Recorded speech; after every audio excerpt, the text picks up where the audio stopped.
We're about to head into the first race weekend of the season where all masks fall down, and we're about to witness where the Mercedes sandbagged the pre-testing in Bahrain a week ago. The general opinion is that after the practice sessions and the previous week's mediocre performance, Mercedes will struggle yet again in this upcoming season, but for all the different reasons. This is something that Lewis Hamilton also spoke about, and his take on the upcoming season is not a very positive one, and exactly not what the Mercedes fans wanted to hear ahead of the first lights out and away we go. During the winter break, Mercedes was one of the teams that had to do the most work in terms of getting the car where it was supposed to be. After all, they weren't used to finishing P3 in the Constructors' Championship after winning the category for the past 8 seasons. On top of that, Hamilton had the first winless season of his career, and rumours about him potentially stepping down from F1 due to Mercedes' inability to conquer the grid in the upcoming seasons and grab the 8th record-breaking championship have only become stronger. One good thing for the Mercedes fans out there is that Hamilton has diminished all of these talks, and he's ready to put pen to paper on the new contract that's being put in front of his face. However, rest assured that he had a lot to say about the behaviour of the W14, the car that has a lot of burden on its wheels, given the fact that it succeeds the most troublesome car Hamilton ever drove in his career, the W13. If we're happy to see a takeaway from the pre-season testing in Bahrain and the free practice sessions on Friday, it's that Mercedes doesn't struggle anymore with porpoising. Sure, they can be much better than what we've seen, and the looming danger of Aston Martin's long-pace run will definitely be a challenge that Mercedes will need to overcome if Alonso or Stroll are placed somewhere between the silver arrows. However, the team is moving in the right direction, but according to Hamilton, there's a lot of room for improvement ahead of the 2023 season. What he isn't very happy about, though, is how the W14 is currently acting on the track, and that's why he took the liberty to talk about the performance of the 2023 Challenger during Thursday's press conference ahead of the Bahrain Grand Prix. This whole scenario starts to look more and more like 2022's Bahrain GP, where although Hamilton and Russell were able to finish P3 and P4, it took both of the Red Bulls to retire in order for the Silver Arrows to achieve that result. So what did Hamilton have to say about the W14? Obviously, it's a very problematic car. With him further elaborating, I knew from the moment I drove the car where we were and the challenges that we would be facing.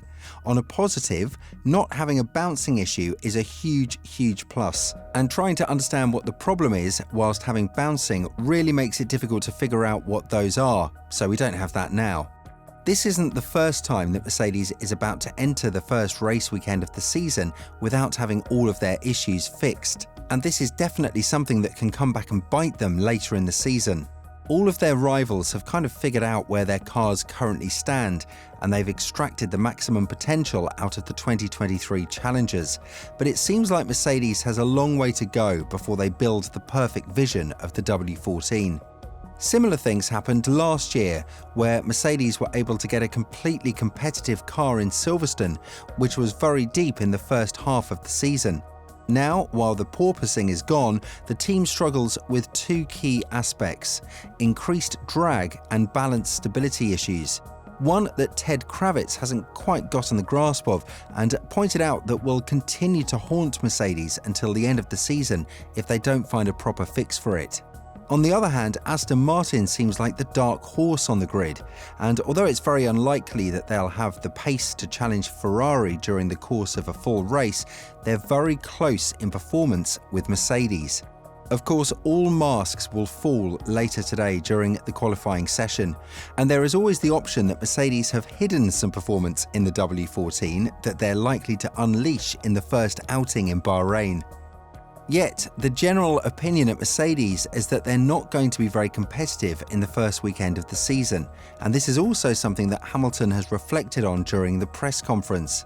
He was asked if he shares the same bullish attitude as George Russell, but the 7-time world champion has expressed his long life experience in the sport with his statement, as he added, "I would not use those words for now. Now we can focus on just pure performance. and I'm encouraged to see just the focus and the courage of everyone within the team. They're so focused on getting us back to the top. We're not where we wanted to be at the start of the season, but this is still a multi-championship winning team and group of people, so I believe in them. Another thing that Mercedes will look to utilise perfectly in the first race in Bahrain is the new rear wing.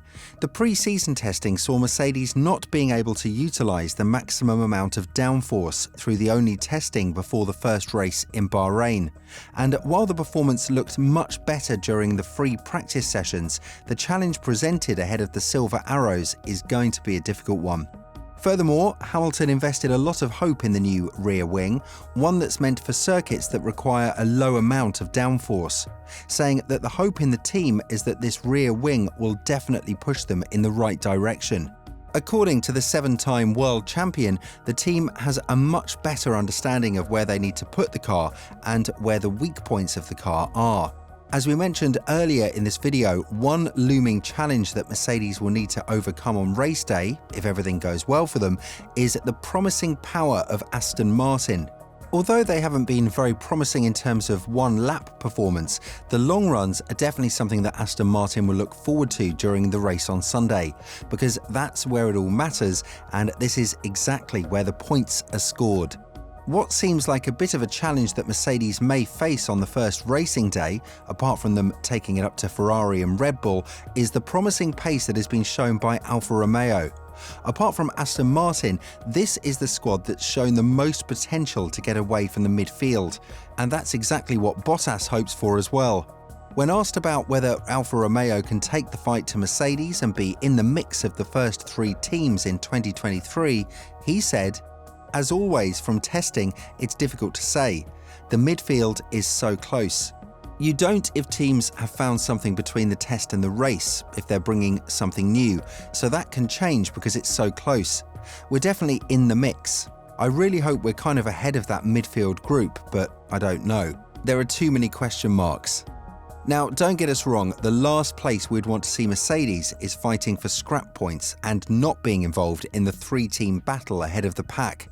But from what everyone says from Mercedes and the other midfield teams involved, such as Aston Martin and Alfa Romeo, it's very difficult to judge whether Mercedes will be competitive in the front or have to deal with the attacks under Alfa Romeo and Aston Martin from behind their backs. The W14 is also experiencing some issues in terms of the full power of the engine, something that Ted Kravitz has spoken about. The fact that the teams that bought engines from Mercedes in 2022, Aston Martin and Williams, didn't suffer from engine failure in 2022 is both good and bad in the same sense, because all of the teams struggled with reliability because the engine's performance was cranked up to the maximum. With Mercedes having to give that up, they opted for reliability more than performance, and that may be one of the reasons why they'll enter the 2023 season struggling and with times much slower than the leading pack of Ferrari and Red Bull. With that being said, what do you think about Hamilton's statement about the W14? Do you think that nothing much will change in the first race of the season and Mercedes will turn out to be a non-competitive team yet again? Let us know in the comments below.